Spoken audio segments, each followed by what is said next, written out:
yung noon at ngayon, saan tayo nagkulang sa mga intervention ng gobyerno para mapadami ang gatasang baka sa kanayunan? Alam mo ka Cesar, pupunta ka sa isang negosyo kahit nasa bukid kung kikita ka. Nung mga panahon na yon na sinasabi mo, wala pa sa isip ng ating mga kababayan yung paggagatas. Kaya yung ating mga kalabaw, either ginagamit nilang transportation o pangkaryada o pang-araro ng bukid, wala sa kanila yung paggagatas. Kasi pag ang isang kalabaw, ginamit mong pang-araro, as a pork animal, walang hihina yung gatas. Yung ating native na kalabaw nung araw, kalahating litro lang ang production niyan. Pero yung mga imported like Miura, Buffalo, galing sa India, Bulgaria, sa Brazil, sa Italy, yan ang mga pumasok sa atin, naggagatas na yan hanggang 7 to 8 liters. Malaking diferensya. Sa isang araw, umaga, sa isang hapon? Araw. Sa isang araw. Okay.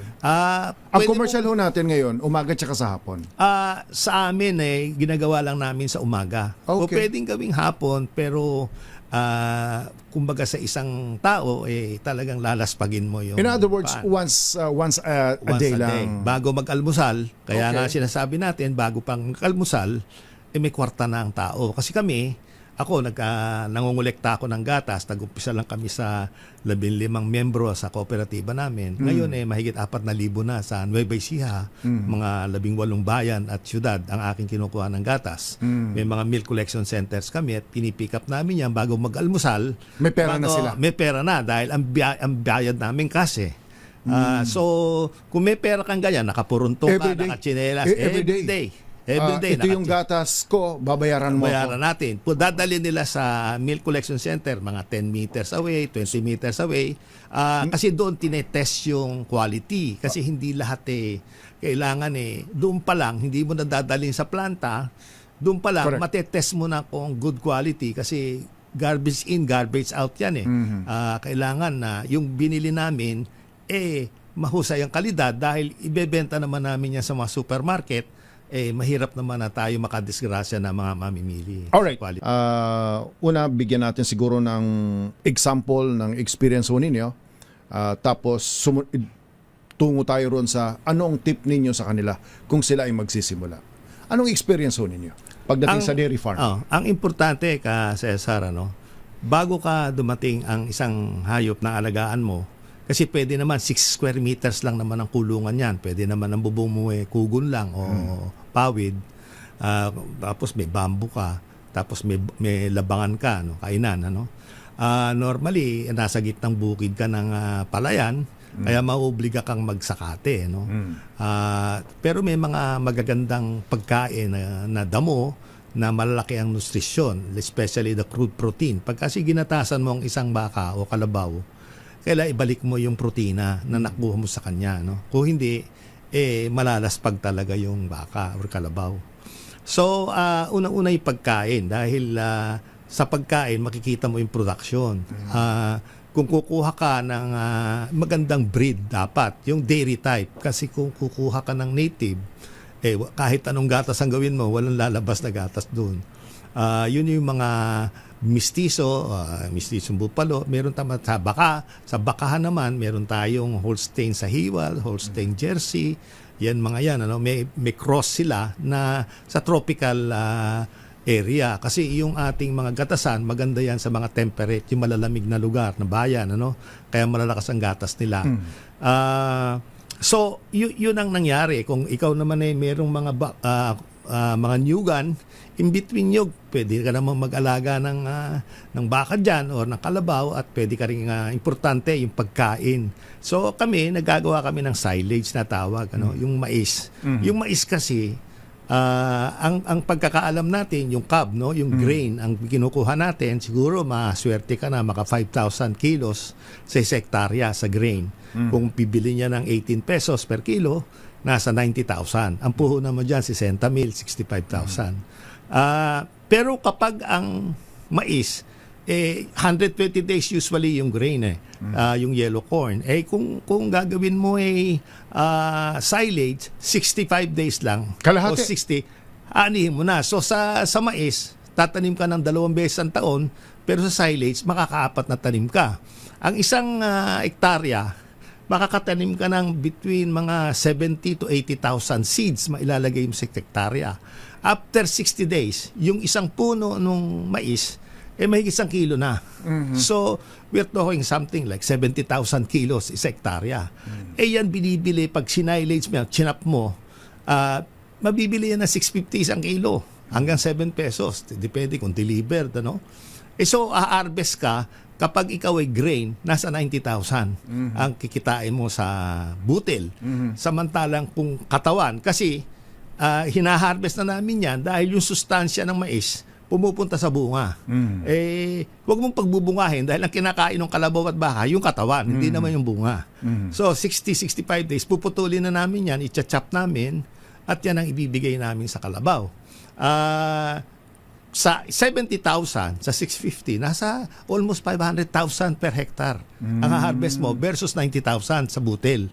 So kung ako, 4 na beses pa ako makapagtanim sa mais. At yung, ang aming eksperyensya, pag pinakain mo ng mais yan, yung mga aming kalabaw, nadadagdagan ng 2-3 litro ang isang araw ang kita ng isang kalabaw. Magkano ang bilihan sa amin? Nasa 75 to 90 pesos per liter. Ang average ngayon, pati baka, kalabaw, nasa 55 pesos ang kilo, 1 litro. Kung ikaw ay ha-harvest average ng gagatas ka ng 10 litro araw-araw, meron 15,000-16,000 ka a month sa isang baka o isang kalabaw. Sa 15-16, makapag-alaga ka ng 10 na ginagatasan, may 150,000 isang buwan ka. Ikaw ay nakatira sa paanan ng Sierra Madre, nakapuruntong, nakatsinelas, pupungas-pungas ka, bago ka mag-almusal, may 150,000 ka. Magkano ba sinusweldo ng ordinaryong tao? 16,000 o 15,000 sa gatas sa isang kalabaw o isang baka, mataas pa yan sa minimum wage. Nasa bukid ka wala ka namang cost doon. Papaliguan mo lang, lilinisin mo lang yung kalabaw o baka bago mo gatasan. Kailangan talaga yung milk hygiene din. Kailangan na malinis ang daddy niya, mahusay ang kasi minsan, pag pinasangkal mo isang bulo, nakakagat yung dede, nasusugatan, nagkakanana. Hindi pwede yung gatas noon, nagkakadugo. Minsan naman, isusuga mo doon sa pinagapasan ng palay, natutusok-tusok ng natirang palay na ginapasan, yung mga dede, nagkakasugat. So, yun yung mga bagay na titingnan natin. Kaya minsan, nakakulong siya at sinagsasakati mo. Kailangan lang yung pinakakain mo, masustansya to increase yung productivity ng hayop. Kasi sa ibang bayan, sa ibang bansa, nakaka 30-40 liters per animal sila per day. Ako, meron kaming mga ibang 30 to 40 liters per day. Per day. Sa isang araw, sa isang baka. Sa isang baka. Ay meron pag 60. Sa atin, anong average? Ang sa atin, 10 lang Ang sa akin, meron ako mga baka, nakaka-22 ako sa baka ko. Sa kalabaw naman, naka 7, 8. Kasi ang pagkakaiba ng gatas ng baka at gatas ng kalabaw, halos 3 times ang nutrition ng kalabaw. Masyadong creamy, kaya napakasarap kung kukuhan mo. Mas malaki ang recovery mo sa keso, kesong puti, yung ganyan, dahil sa yogurt, yung mga ginagawa namin, kami naman lahat ng produkto namin naka-display na at nakabenta sa lahat ng supermarket. Kami naman instrumento lang ng mga magsasaka, may planta kami, binibili namin sa 18 bayan at syudad, sa Nueva Ecija, lahat ng gatas nila, pinoprocess namin, dinideliver namin araw-araw sa lahat ng supermarket. Halimbawa, sa Nueva Ecija ho, kayo lang ho yan na consolidator o marami na rin iba? Maraming nagagatas na doon, nagbebenta. Pero sa supermarket at saka mga institutions, restaurants, may mga hotels kami, institutions. Kasi sabi ko nga sa iyo, ako'y investment banker, naiintindihan ko, ekonomista ako, yung marketing process. So, kumpleto yung value chain ko. So, masasabi natin, literally, ang produkto namin damo. At ang damo, we convert it into milk by using a machine we called Carabao. So, ang machine has to be well maintained, well managed, and productive. Kaya ang titingnan mo, yung damo. Yung damong masustansya, may napier grass, mayroong mga sakate na magaganda ang protina. Pero kailangan din, mayroon kang tinatawag namin na TMR, Total Mix Ratio. 70% yung damo, Tapos mga around 25 to 30% yung darak, may darak ka, bigyan mo ng darak, bigyan mo ng mga multivitamin, yung trace minerals, sinalagay mo dicalcium, yung mga kapal calcium, ihahalo mo yon, hindi lang basta puro damo, no?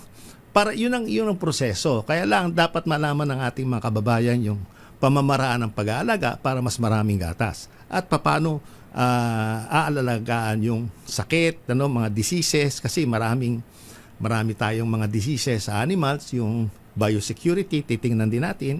At sinasabi ko nga, pagka meron kang isang baka o dalawang baka, binigay mo sa ating mga kababayan, wala nang mahirap sa Pilipinas, Cesar.